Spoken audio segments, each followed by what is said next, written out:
Hello everyone, कैसे हैं आप सभी। उम्मीद है काफी अच्छे होंगे।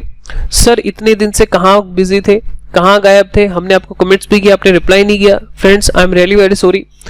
जॉब में बिजी इतना हो गया था कि वहां पे 10 घंटे चले जाते थे। उसके बाद फेस टू फेस क्लासेस होती थी तो वहां पर मुझे टाइम ही नहीं मिल पा रहा था। रात के 10:30 तक बज जाते थे क्लासेस लेते लेते। तो इस वजह से मैंने जॉब क्विट कर दी, मैंने जॉब छोड़ दी है और आप लोगों के लिए मेरे पास काफी सारा टाइम आ गया है। तो अब मैं आपकी पूरी तरीके से हेल्प करने के लिए रेडी हूं।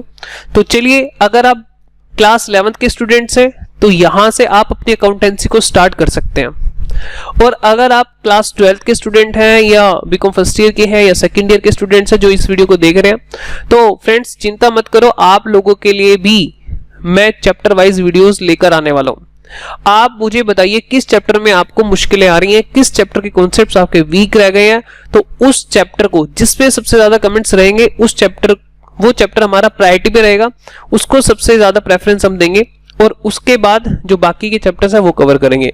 ठीक है फ्रेंड्स, तो क्लास 11th के स्टूडेंट्स जल्दी से रेडी हो जाओ। आज अकाउंटेंसी का ये पहला लेक्चर है, फर्स्ट लेक्चर है और मैं आपको ये प्रूव करके दिखाऊंगा कि अकाउंटेंसी सबसे ज्यादा इजी सब्जेक्ट है। ठीक है, तो आप मेरे साथ इन वीडियोस लेक्चर में बने रहे तो आपको बहुत ज्यादा मजा आने वाला है। सबसे पहले हम समझेंगे ये सब्जेक्ट हमें क्यों पढ़ाया जा रहा है, क्या पर्पस है सब्जेक्ट को पढ़ाने का, क्या हमें ये प्रैक्टिकल लाइफ में भी काम आने वाला है या नहीं। तो चलिए हम देखने वाले हैं फटाफट से। सबसे पहले यहां पर एक पर्सन है मिस्टर रोहित। बिल्कुल नॉर्मल तरीके से, बिल्कुल स्टोरी की फॉर्म में आपको मैं सब्जेक्ट को सिखाने की कोशिश करूंगा और आप इसमें एंजॉय करोगे। इस सब्जेक्ट को पढ़ते हुए आपको मजा आने वाला है। ये है मिस्टर रोहित और मिस्टर रोहित के माइंड में प्लान है एक बिजनेस करने का। यानी मिस्टर रोहित चाहते हैं कि मैं एक बिजनेसमैन बनूं, मैं भी रिलायंस टाटा की तरह बहुत सारा पैसा कमाऊं, बहुत बड़ा बिजनेस खड़ा करूं। तो उसके माइंड में क्या है, एक फैक्ट्री लगाने का वो सोच रहे हैं। और फैक्ट्री कौन सी लगाने का सोच रहे हैं, कोई भी फैक्ट्री लगाने का हो सकता है। यहां पे मैं एग्जांपल के लिए चॉकलेट फैक्ट्री है, अलग तरह की वो चॉकलेट बनाने वाले हैं मिस्टर रोहित। चलिए, तो अब मुझे बताओ मिस्टर रोहित का एक ख्वाब, ये आइडिया एग्जीक्यूट कैसे होगा, कैसे ये एक्चुअल रियलिटी में कन्वर्ट होगा। बताइए सबसे पहले किस चीज की जरूरत होगी, सबसे पहले किस चीज की जरूरत होगी। सर सबसे पहले चाहिए होंगे पैसे। मिस्टर रोहित के पास कुछ पैसे होने चाहिए, तभी ये जो उनका माइंड में ख्याल आ रहा है वो पूरा हो पाएगा। अब ये यहां पे मैं इस तरह से एक बिजनेस बना ही देता हूं। लो जी, मैंने एक बिजनेस बना दिया इधर। अभी ये कंप्लीट नहीं हुआ, ये सोच रहे हैं। ठीक है, अभी मिस्टर रोहित का ये सपना है तो मैंने ऐसा बना दिया डॉटेड लाइन से। अभी तो ये सोच रहे हैं। ठीक है, अब मुझे बताओ सबसे पहले क्या होगा। सबसे पहले मिस्टर रोहित को कुछ पैसे अरेंज करने पड़ेंगे अपने बिजनेस में इन्वेस्ट करने के लिए।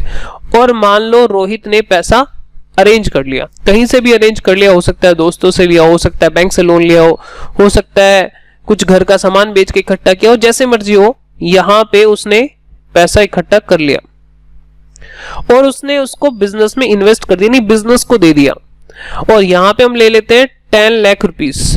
कितना? 10 लाख रुपए मिस्टर रोहित ने बिजनेस में लगाने का डिसाइड कर लिया, बिजनेस में इन्वेस्ट करने का डिसाइड कर लिया। चलिए, तो इस पर्सन को जिसके माइंड में ख्याल था उसको हम क्या कहेंगे अकाउंट्स में, उसको हम बोलेंगे प्रोपराइटर।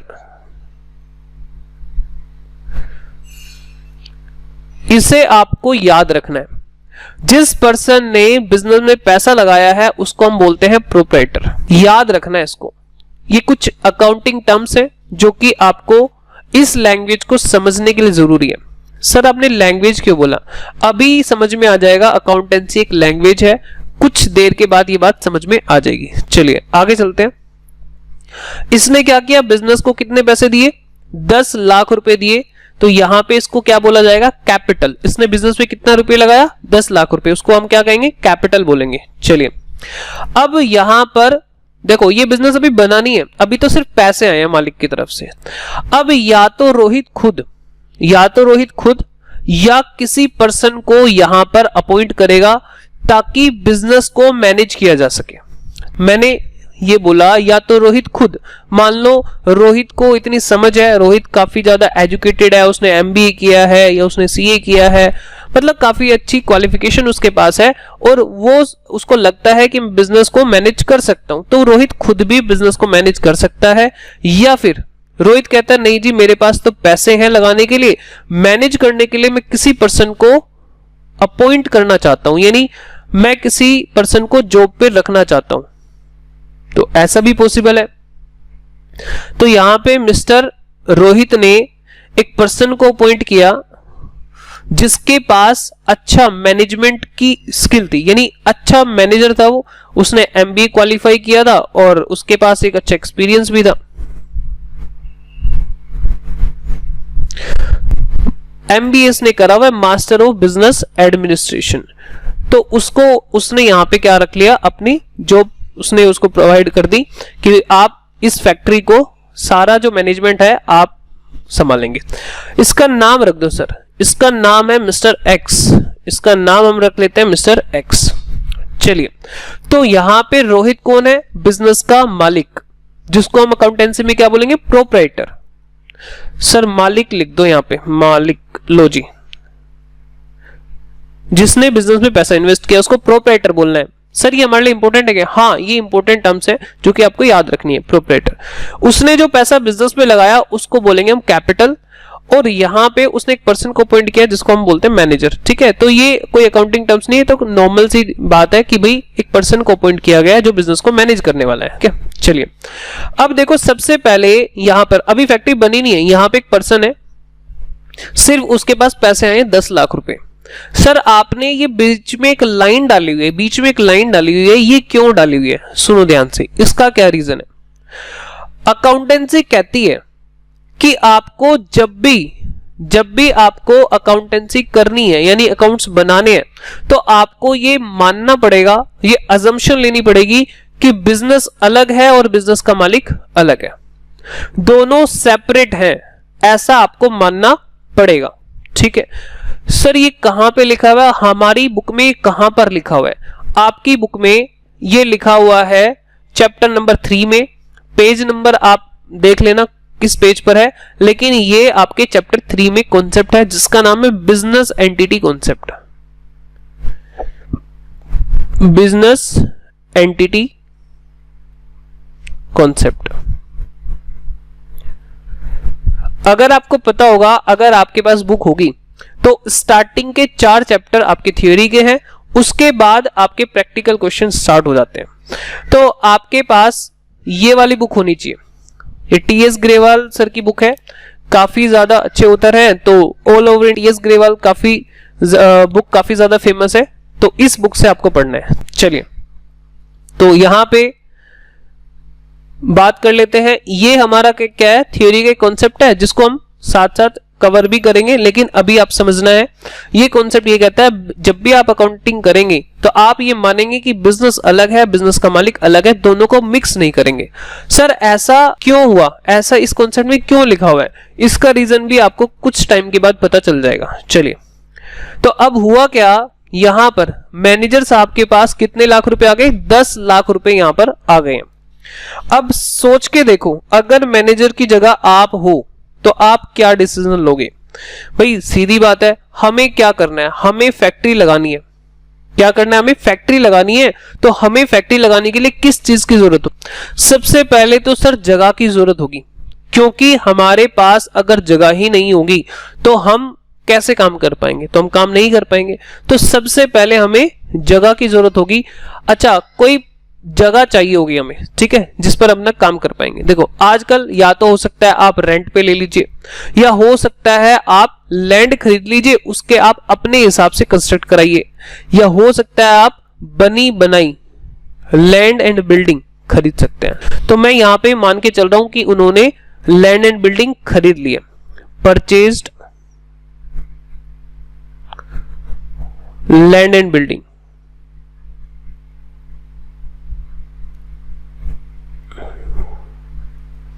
फॉर कैश, थोड़ा सा इसको इधर करना पड़ेगा हमें। Purchase land and building for cash rupees 1 lakh. 1 lakh की हमने लैंड एंड बिल्डिंग खरीद लिया। सर इसकी कोई डेट यहां पे लिख दीजिए। ठीक है जी, मैं डेट लिख देता हूं। मान लो ये 2 मई को खरीदी गई है, 2 मई को ये बिल्डिंग खरीदी गई है। उसके बाद उसके 4 दिन के बाद इन्होंने कहा कि भाई हमें मशीनों की जरूरत भी है, हमें मशीनों की जरूरत भी है, और ये बताओ आप कि मशीनें इंपोर्ट करें या इंडिया से खरीदे, कहां से खरीदे, कौन सी मशीन खरीदे, ये डिसीजन लेगा मैनेजमेंट। ठीक है, उसको ज्यादा अच्छे से समझ है बिजनेस को चलाने की। तो इंपोर्ट करें या इंडिया में बनी हुई मशीनें लें, हाँ ये जो अपनी राय होगी वो अपने मालिक के साथ डिस्कस करेगा, और जब मालिक की हाँ होगी तभी ये काम हो पाएगा। तो चलो स्टार्ट करते हैं आगे।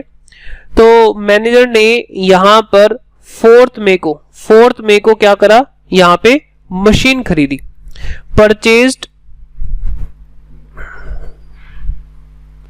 मशीनरी, क्योंकि फैक्ट्री लगानी है तो मशीनरी तो चाहिए हमें। Purchase machinery for cash rupees 50,000। ठीक है, मैं छोटा अमाउंट ले रहा हूं, हालांकि 50 करोड़ भी हो सकता है, लेकिन छोटा अमाउंट हम ले रहे हैं, उससे क्या फर्क पड़ता है, उससे कोई टेंशन नहीं है, आपको कॉन्सेप्ट को समझना है। 4 मई को उन्होंने ये काम किया। और क्या चाहिए सर, हमें और चाहिए हो सकता है, लैपटॉप चाहिए हो सकता है। चलिए, तो हम यहां पे 10 मई को उन्होंने क्या किया, एक लैपटॉप भी परचेज किया। परचेज्ड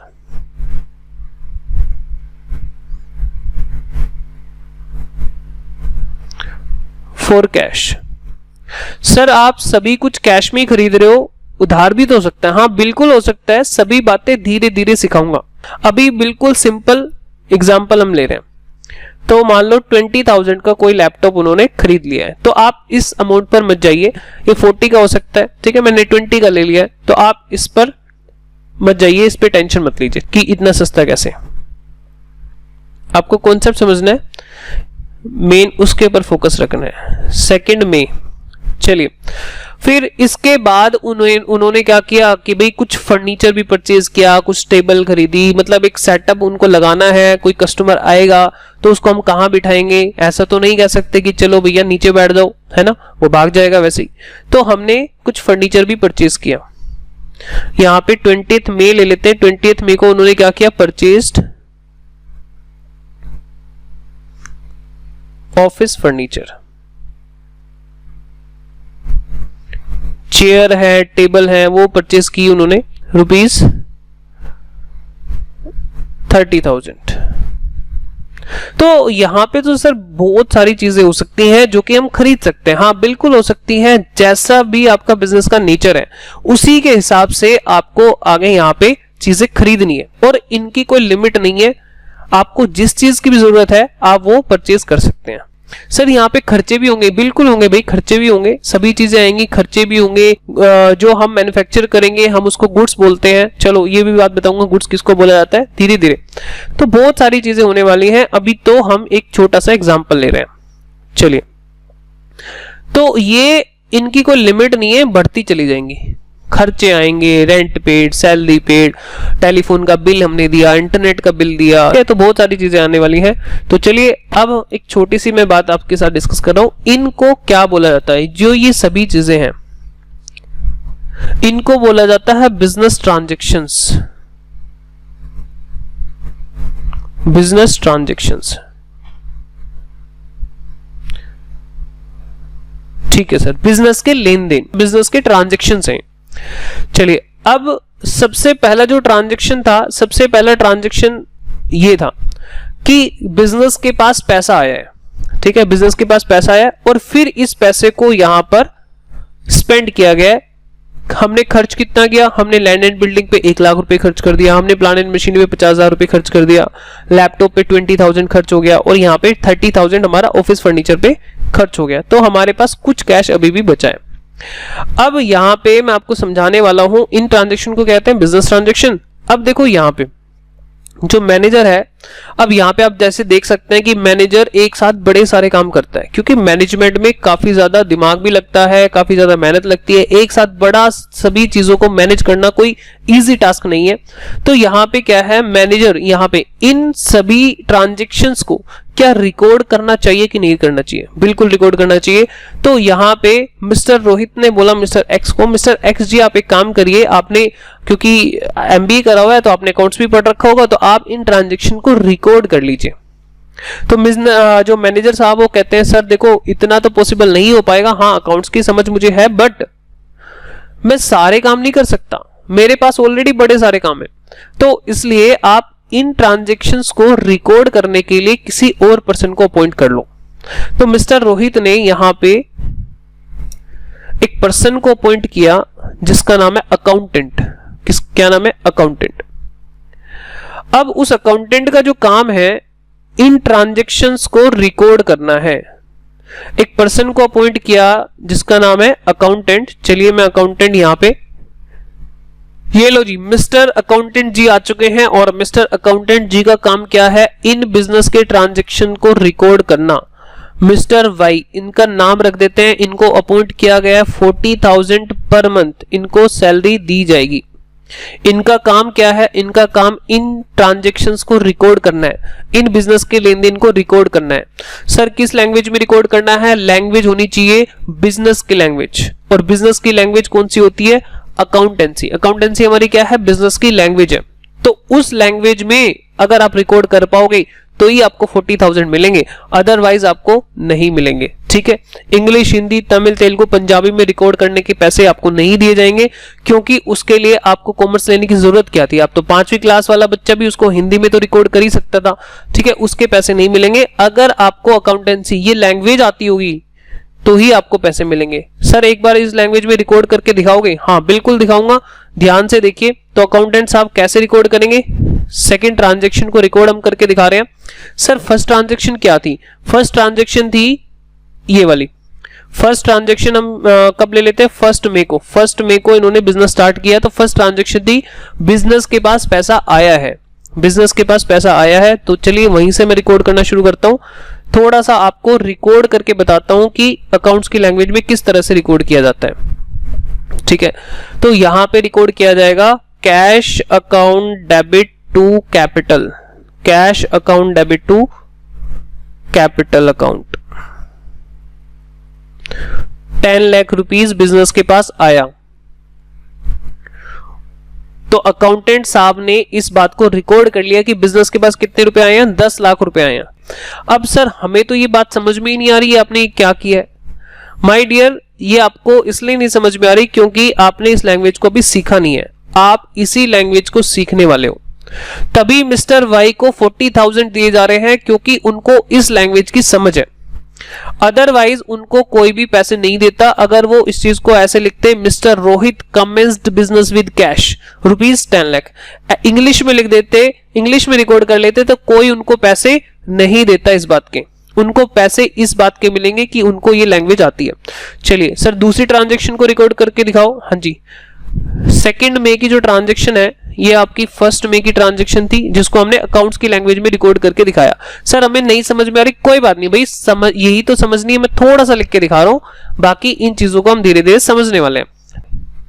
आगे तो purchase land and building for cash, इसको कैसे रिकॉर्ड किया जाएगा? लैंड एंड बिल्डिंग में शॉर्ट में लिख रहा हूं L&B, account debit to cash account.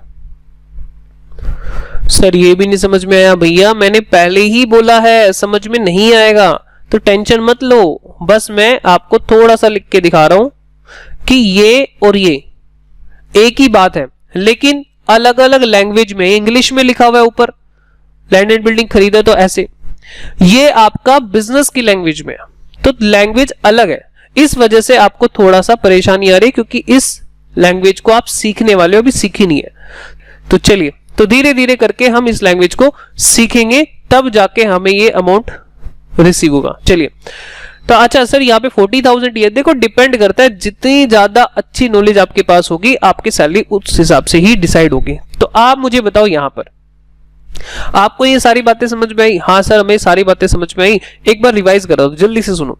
सबसे पहले जिस पर्सन ने बिजनेस में पैसा लगाया उसको क्या बोलेंगे हम? प्रोप्राइटर। हिंदी में क्या बोलेंगे? मालिक। उसने बिजनेस को जो पैसा दिया उसको क्या कहेंगे हम? कैपिटल। क्या बोलेंगे? कैपिटल। अच्छा, उसने एक पर्सन अपॉइंट किया, या तो हो सकता है वो खुद ही बिजनेस को मैनेज कर ले, ठीक है, मैनेजर की जगह यहाँ पे खुद ही आ जाए, या हो सकता है वो कहे भाई मेरे पास पैसा तो है लेकिन मेरे पास नॉलेज नहीं है, मेरे को बिजनेस चलाना नहीं आता, तो वो किसी पर्सन को यहाँ पे सैलरी पे रख सकता है, किसी पर्सन को अपॉइंट कर सकता है। जो ये सारे कामकाज कौन संभालेगा? मिस्टर एक्स संभालेगा। उसने एक पढ़े लिखे बंदे को अपॉइंट कर लिया। अब यहाँ पे क्या हुआ? ये अपनी जरूरत के हिसाब से इन्होंने बिजनेस के ट्रांजेक्शन की, जो भी उनकी जरूरत है उसके हिसाब से ट्रांजेक्शन किए। अब हम यहाँ पर हमें लगभग एक महीना, हम मान लेते हैं कि भाई हमने एक महीना काम किया, तो एक महीने के बाद 31 मई को एक पोजीशन में बना रहा हूं बिजनेस की, जिसको अकाउंट्स में बोलते हैं बैलेंस शीट।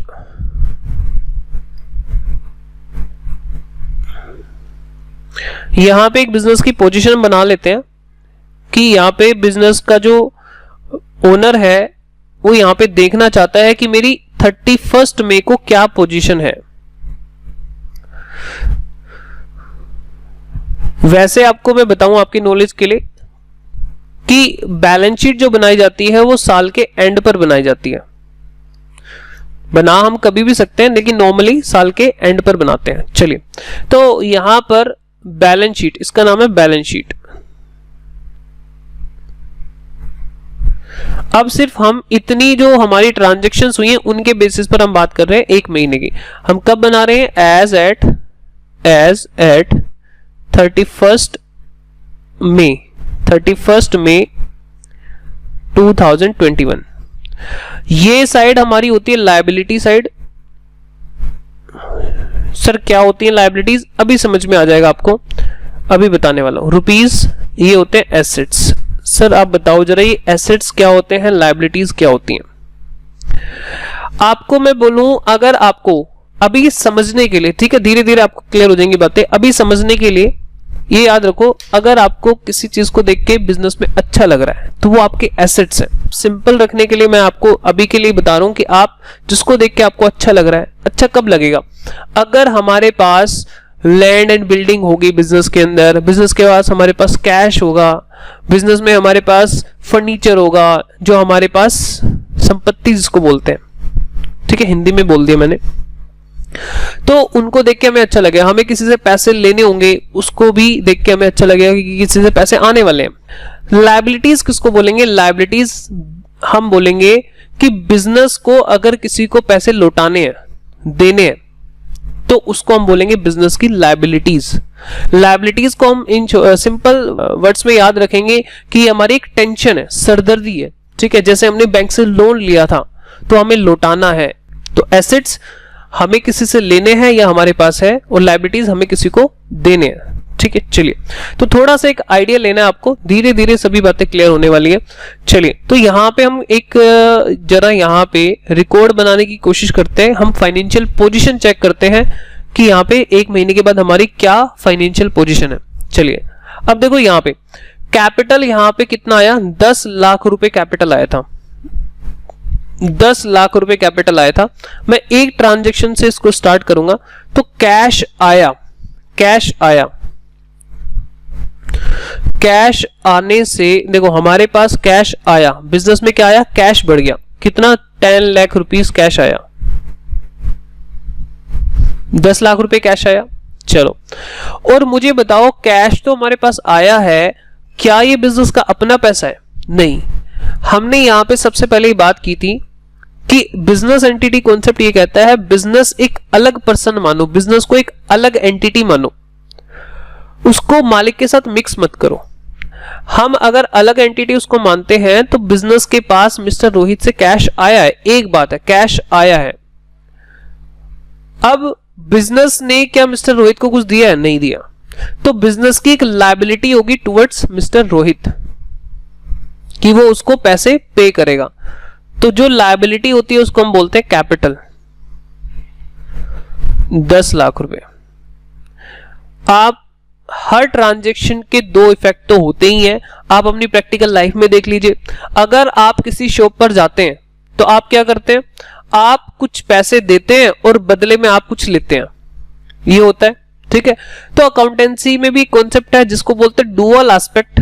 जैसे ये कॉन्सेप्ट था चैप्टर नंबर 3 में बिजनेस एंटिटी, एक और कॉन्सेप्ट है, हालांकि कॉन्सेप्ट और भी है, तो वहां पे आपको ये ध्यान रखना है कि धीरे धीरे धीरे धीरे, जैसे थ्योरी के कॉन्सेप्ट्स को भी मैं आपको प्रैक्टिकल फॉर्म में यहाँ पे समझाता हुआ जाऊंगा, इकट्ठा थ्योरी आपको पढ़ने की जरूरत नहीं पड़ेगी, तो ध्यान से समझिए। तो यहाँ पे बिजनेस एंटिटी कॉन्सेप्ट के बाद दूसरा कॉन्सेप्ट जो अकाउंटेंसी में दिया हुआ वो है डुअल एस्पेक्ट, यानी हर लेन देन के दो इफेक्ट होते हैं। मतलब कि आपने अगर किसी से कुछ लिया तो आपको कुछ देना भी पड़ेगा। ऐसा कभी भी नहीं होगा कि आप किसी से कुछ ले लो और बदले में कुछ ना दो। तो यहां पे बिजनेस के पास पैसा आया, बिजनेस के पास यहां पे पैसा आया और बिजनेस ने मिस्टर रोहित को अभी कुछ भी नहीं दिया, अभी कुछ भी नहीं दिया, ये बाद में देगा। कैश आया है तो एक बात होगी, उसको देख के हमें खुशी हो रही है, और जब भी खुशी हो तो आप एसेट बोल सकते हैं। कैश हमारे पास आ गया, लेकिन हमें ये पैसा लौटाना भी है क्योंकि हमने माना है सेपरेट एंटिटी, बिजनेस एक अलग एंटिटी है। तो यहां पे हमारी लायबिलिटीज भी बढ़ गई, लायबिलिटीज भी बढ़ गई। अब उस लायबिलिटी यानी पैसा देना है, लायबिलिटी बोले तो हमें देना पड़ेगा, बाद में देना है, बाद में देना है, बाद में देना। किसको देना है, रोहित को देना है। तो रोहित को जो पैसा दिया यानी मालिक को जो पैसा लौटाया जाता है उसका नाम है कैपिटल। उस लायबिलिटी का एक नाम रखा हुआ है, क्या रखा हुआ है, कैपिटल। तो यहां पे हम कह सकते हैं कि हमारे पास कैश आया और ये पैसा हमें लौटाना भी है। चलिए, तो अगर आप इन दोनों साइड को देखोगे, यहां पे इसका टोटल करोगे 10 लाख आएगा, इसका टोटल करोगे 10 लाख आएगा। चलो हम यहां पे ट्रांजैक्शंस ऐड करते जाते हैं। सबसे पहले हमने क्या किया, हमने बिल्डिंग खरीदी। तो मुझे बताओ, बिल्डिंग जब आप खरीदोगे तो बिजनेस में क्या आएगा, सर बिल्डिंग आएगी। तो बिल्डिंग आने से आपको क्या लग रहा है, अच्छा लग रहा है, तो एसेट है बिल्डिंग। अच्छा, अब बिल्डिंग कितने की आई, 1 लाख रुपीस की आई, और बिल्डिंग आई है कैश में, हमने उधार नहीं लिया बिल्डिंग। आप चेक करो यहाँ पे बिल्डिंग कैसे आई है, कैश में आई है, बिल्डिंग आई है कैश, फॉर कैश लिखा हुआ है। तो आप मुझे बताओ कि बिल्डिंग खरीदने से हमारा पैसा कम हो जाएगा कि नहीं हो जाएगा। अभी अभी हमने बात की डुअल एस्पेक्ट की, मतलब क्या कि भाई फ्री में कुछ मिलने वाला नहीं है, अगर आपके पास कुछ आएगा तो आपको कुछ देना भी पड़ेगा। हाँ, अगर आपके पास अभी नहीं है तो वो आपकी एक लायबिलिटी बन जाएगा जिसको आपको बाद में देना पड़ेगा, लेकिन अभी तो हमने बदला साथ के साथ उतार दिया। चलो, हमारा एक एसेट कम हो गया, एक एसेट हमारा बढ़ गया। आगे बात करते हैं, आगे क्या हुआ, मशीनरी खरीदी 50,000 रुपए की। तो भाई यहाँ पे मशीन आने से क्या अच्छा लग रहा है, अच्छा, बहुत अच्छा लग रहा है, मशीनरी आ गई, हमारी मशीन आ गई। तो यहाँ पे हमारा कैश और कम हो गया 50,000। मैं बाद में इसका नेट बैलेंस लिख दूंगा, अभी हम यहाँ पे इस तरह से लिखते जा रहे हैं। तो हमारे पास मशीन आई है और बदले में हमने अपना कोई एसेट उनको दे दिया है जिससे मशीन खरीदी है।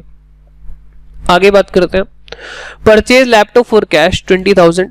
लैपटॉप खरीदा 20,000 रुपए का और कैश में खरीदा। तो आप सारी ट्रांजेक्शन मैंने कैश में ले रखी है। क्यों ले रखी है, क्योंकि सिंपल रखना चाहता हूं अभी मैं, धीरे धीरे हम आगे इसको एडवांस लेवल पर लेकर जाएंगे। तो मशीनरी हमारे पास आई, फिर हमारे पास क्या है, लैपटॉप। सर लैपटॉप आने से हमें खुशी आ रही है, हाँ बिल्कुल आती है भाई, खुशी नहीं आती कि आप लैपटॉप खरीद रहे हो, आपका एक लैपटॉप है, आपके पास एक एसेट है, संपत्ति है आपकी, ठीक है। तो 20,000 का आपके पास लैपटॉप आया और आपका यहाँ पे पैसा कम हो गया। सर उधार वाला भी समझा दो, उधार वाला समझाऊंगा भाई, धीरे धीरे स्टेप बाय स्टेप आगे बढ़ेंगे, अभी सिंपल रख रहे हैं। कैश कम हो गया और लैपटॉप आ गया। चलो, और क्या आया, ऑफिस फर्नीचर 30,000 का फर्नीचर आया।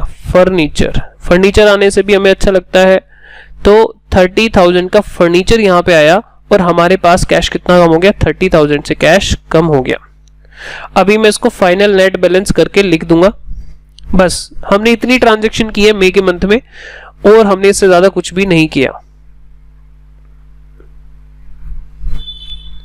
अब हम इस तरह से इसको यहां पे बैलेंस करेंगे। देखो यहां पे डबल लाइनें नीचे लगानी है, ये इस लैंग्वेज में बताया गया है कि जब भी आप किसी चीज को बंद कर रहे हैं तो डबल लाइन से करेंगे, तो धीरे धीरे सभी चीज सीख जाओगे। आप मुझे बताओ हमारे पास कैश कितना बचा। कैश का मतलब यहाँ पे इससे है कि हमारे पास हाथ में पैसा कितना है, बिजनेस में हमारे पास कैश कितना है, यानी बिजनेस में जो कैश रखा हुआ है, हमारी अलमीरा के अंदर रखा हो सकता है, तिजोरी के अंदर हो सकता है, आप कुछ भी बोल सकते हैं। तो 10 लाख माइनस 150 और ये 2 लाख रुपीज हो गया, ठीक है। 2 लाख रुपीज यहां से कम हो चुका है, तो हमारे पास कैश कितना है, हमारे पास 8 लाख रुपीज का कैश है। हमारे पास 8 लाख रुपीज का कैश अब बचा हुआ है। तो आप इसको ऐसे पढ़ोगे कि हमारे पास 10 लाख रुपए हमने उधार लिए थे जो कि हमें लौटाने हैं। किससे लिए थे? ओनर से लिए थे। कैपिटल किसको बोलते हैं हम? जो मालिक से उधार लिया है। सर हमने बैंक से जो उधार लिया होगा, मान लो हम बैंक से भी उधार लेंगे कल को, तो क्या हम उसको भी कैपिटल बोलेंगे? नहीं, उसका नाम बैंक लोन होगा, ठीक है। तो अलग अलग नाम होंगे, लायबिलिटीज आपकी अलग अलग नाम से जानी जाएगी। जो मालिक को लौटाना उसको हम कैपिटल बोलते हैं। चलो, तो ये जो 10 लाख रुपए थे इसी का बाइफरकेशन यहां पर है। 10 लाख में से हमारे पास कुछ पैसा कैश में है, कुछ पैसा हमारे पास यहां पे लैंड एंड बिल्डिंग में लग चुका है, यानी हमारे पास लैंड एंड बिल्डिंग आ चुकी है। 10 लाख में से हमारे पास कुछ मशीन में जा चुका है पैसा, 10 लाख में से कुछ हमने लैपटॉप पे खर्च कर लिया, और 10 लाख में से हमारे पास कुछ हमारा फर्नीचर में लग चुका है। तो ये इसका एक बाइफरकेशन है, आप समझ पाए। तो 10 लाख की मैं कह सकता हूं ये डिटेल्स है कि हमने उस 10 लाख को कहां कहां पे खर्च किया, वो जानकारी इसमें दी गई है। तो बैलेंस शीट क्या बताती है? बैलेंस शीट बताती है फाइनेंशियल पोजीशन। एक पर्टिकुलर डेट पर, एक पर्टिकुलर दिन पर आपकी फाइनेंशियल पोजीशन क्या है, उस चीज को कौन बताता है? बैलेंस शीट, ठीक है। तो ये जो होता है, ये साइड क्या बताती है? सोर्स ऑफ फाइनेंस, और ये साइड बताती है एप्लीकेशन। एप्लीकेशन मतलब पैसा आया कहां से है, क्योंकि बाद में उन लोगों को लौटाना भी है हमें, और इस पैसे को हमने कहां पर लगाया हुआ है, ठीक है। इस पैसे को, ये पैसा हमें मालिक से आया है, और इस पैसे को हमने कहां पे लगाया हुआ? हमने इस पैसे को कुछ अपने पास ही रखा हुआ है, कुछ मशीन में लगाया, कुछ ऊपर बिल्डिंग में लगाया, कुछ मशीन में लगाया, कुछ लैपटॉप में लगाया हुआ है, और कुछ हमारे पास फर्नीचर है। तो इस 10 लाख रुपए का यहाँ पे ये हिसाब आपने दिया, ठीक है। सर थोड़ा सा इसमें एक दो चीजें और ऐड करके बताइए ताकि हमें और अच्छे से कॉन्सेप्ट क्लियर हो जाए। ठीक है जी, मैं इसमें कुछ बातें और नहीं ऐड कर देता हूं। जैसे मान लो आपने बैंक से लोन लिया, आपने बैंक से लोन लिया, तो मुझे बताओ बैंक से जब आप लोन लोगे तो होगा क्या? और बैंक ने आपको कैश में लोन दे दिया, ठीक है। बैंक ने क्या करा? आपको कैश में लोन दे दिया, तो होगा क्या यहां पर? चलिए यार, तो फिर मैं उसको कैश में नहीं मान, क्योंकि हमारे पास बड़ा सारा कैश पड़ा हुआ है। हम ऐसा मान लेते हैं कि हमने बैंक का खाता खुलवाया और बैंक ने उस अकाउंट में हमारे पैसे डिपॉजिट कर दिए। बिजनेस का अकाउंट खुलवाया, बिजनेस का अकाउंट खुलता है करंट अकाउंट, ठीक है। हमने बिजनेस के नाम पे अकाउंट खुलवाया और बैंक ने हमारा लोन सेक्शन हुआ था तो उसमें ही डाल दिया, ठीक है। तो अब हम क्या करेंगे? हमारे पास बैंक बैलेंस जो कि बिजनेस का है, बैंक बैलेंस हमारा बढ़ गया, 5 लाख रुपीज से बढ़ गया। हमारे पास सोचो इस ट्रांजैक्शन से क्या हुआ, हमारे पास बैंक बैलेंस बढ़ गया, बिजनेस का बैंक बैलेंस बढ़ गया, अच्छा लग रहा है, एसेट है, ठीक है। साथ ही साथ ये पैसा बिजनेस को लौटाना भी होगा। किसको लौटाना होगा? किसको लौटाना होगा? बैंक को। तो इसको हम जानते हैं बैंक लोन के नाम से। ये हमारी एक लायबिलिटी है और यहां पे ये रिकॉर्ड हो जाएगी 5 लाख रुपीस, क्योंकि अभी हमने बात की थी डुअल एस्पेक्ट की। डुअल एस्पेक्ट कहता है भाई हर ट्रांजैक्शन के दो इफेक्ट हैं, मतलब कि आपने पैसे लिए तो आपने क्या उनको कुछ दिया? नहीं दिया, बाद में देंगे हम, तो बाद में देंगे तो लायबिलिटी भी हो गया हमारा, ठीक है। चलिए, तो यहां पे इस तरीके से हम यहां पे दोबारा से देख सकते हैं। तो हमारी बैलेंस शीट यहां पे कितनी दिखेगी आपको? हमारे पास 15 लाख रुपए आए थे और यहां पे हमारे पास वो पैसे इस तरह से रखे हुए हैं, 15 लाख रुपीस लगे हुए हैं बिजनेस के अंदर, आप ये कह सकते हैं, ठीक है। तो मुझे उम्मीद है आपको मेरी बातें समझ में आ रही हैं। एसेट्स और लायबिलिटी आप कुछ कुछ समझ में आना शुरू हुआ है। चलिए, तो मैं यहाँ पे आपको कुछ नोट्स भी दिखाना चाहता हूं। देखो यहाँ पे आपके लिए बड़े ही ब्यूटीफुल से नोट्स भी बनाए गए हैं। तो अकाउंटेंसी के बारे में यहाँ पे बताया गया है, accountancy is often referred as language of business. ये बिजनेस की एक लैंग्वेज है, लैंग्वेज ऑफ बिजनेस। तो अभी आप डिटेल में और ये चाहे तो खुद भी पढ़ सकते हैं, तो डिटेल में हम आपको बाद में इसको पढ़वाएंगे, तो धीरे धीरे समझेंगे बातों को। प्रोप्राइटर का मतलब हमने समझाया, जो कि हमारे यहाँ पे मिस्टर रोहित थे, और रोहित यहाँ पे क्या है, the person who invest capital in the business, मतलब जो पैसे इन्वेस्ट कर रहा है वो हमारा प्रोप्राइटर हो गया। आगे आप इनको डिटेल में आगे पढ़ सकते हैं। कैपिटल, जो बिजनेस में पैसा लगाया गया वो हमारी कैपिटल है। चलिए आगे, ड्राइंग्स का मतलब हम बाद में समझेंगे। और यहाँ पे आप देख सकते हैं बिजनेस एंटिटी कॉन्सेप्ट। तो बिजनेस एंटिटी कॉन्सेप्ट क्या है, ये है ओनर मिस्टर जतिन, ये ओनर है बिजनेस के, और यहाँ पे यहाँ पे हमारा बिजनेस है। तो इन्होंने क्या किया, बिजनेस, यहाँ पे देखो क्या लिखा, बिजनेस एंटिटी कॉन्सेप्ट, बड़ा ही इंपॉर्टेंट कॉन्सेप्ट है। ये कहता है कि भाई बिजनेस अलग मानो, बिजनेस के मालिक को अलग मानो, मिक्स मत करो। अकाउंटिंग तभी कर पाओगे जब इन दोनों को सेपरेट मानोगे, सेपरेट लीगल एंटिटी मानोगे, दोनों अलग अलग हैं ऐसा मान के चलोगे। तो इनको भी इन डेप्थ हम पढ़ेंगे। ये हमने बैलेंस शीट बनाई है। जैसे बिजनेस एंटरप्राइज के पास देखो ये बड़े सारे एसेट्स हैं। अब मान लो किसी का कंस्ट्रक्शन का काम है, उसने टेबल चेयर परचेज किया, उसने यहाँ पे मोटर व्हीकल परचेज किया, ट्रक वगैरह परचेज किया, और उसने ये जेसीबी यहाँ पे परचेज की, मान लो उसका उस तरह का काम है। ठीक है, कंस्ट्रक्शन का है तो हो सकता है उसको खुदाई वगैरह करने के लिए चाहिए होती हो। ठीक है, ये बिल्डिंग उसकी है जो उन्होंने परचेज कर रखी है, एसेट्स हैं, एसेट्स के एग्जांपल हैं। तो धीरे धीरे इन सभी बातों को हम समझेंगे। इसकी शक्ल देखो, ये लायबिलिटीज, लायबिलिटी के चक्कर में रो रहा है, मतलब इसने किसी से कुछ लिया बट अभी उसका बदला नहीं उतारा, तो वो उसकी लायबिलिटी हो जाएगी। जो कैपिटल होती है वो इंटरनल लायबिलिटी उसको बोला जाता है, और जो हमारे पास हमने किसी बाहर वाले से उधार लिया है, जैसे बैंक से लोन लिया था, वो हमारी एक्सटर्नल लायबिलिटी होती है। ठीक है सर, आपका पढ़ाने का तरीका हमें समझ में आ रहा है। मुझे कब पता लगेगा कि आपको मेरा पढ़ाने का स्टाइल समझ में आ रहा है, तो नीचे कमेंट बॉक्स में कमेंट करके जरूर बताइए कि ये वीडियो आपको कैसी लगी। अगर इसी तरह की वीडियोस और भी चाहते हैं तो प्लीज मुझे मोटिवेट करिए, लाइक एंड शेयर जरूर करिए। ओके फ्रेंड्स, मिलते हैं नेक्स्ट वीडियो में, तब तक अपना ध्यान रखिए, स्टडी को एंजॉय करते रहिए। Bye bye.